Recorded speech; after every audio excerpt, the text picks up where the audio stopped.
Hi friends, మీకు నచ్చినట్టు like చేయండి, షేర్ చేయండి.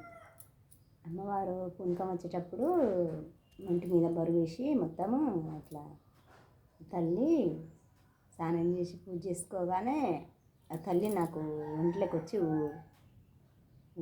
ఊగాలని ఆరాటాన్ని ఇస్తుంది. ఏదో చెప్పాలి, ఏదో మాట్లాడాలి, ఏదో ఆ తల్లి గురించి వేడుకోవాలని. శుక్రవారం మంగళవారం కొలుపు చెప్పడం జరుగుతుంది. సంతానం లేని వాళ్ళకి కూడా సంతానం అమ్మవారు ఇస్తుంది. ఆరోగ్యం లాగా లేని వాళ్ళకి కూడా మంచిగా చేస్తుంది. ఇంట్లో సమస్యలు కూడా బాగా ఇబ్బంది పడేట వాళ్ళకి కూడా సాల్వ్ చేస్తుంది. మా తల్లి చింతల చెరువు అమ్మవారు, సూర్యాపేట, మన జిల్లా సూర్యాపేట. హాయ్ ఫ్రెండ్స్, మరి మీకు నచ్చిన లైక్ చేయండి, షేర్ చేయండి.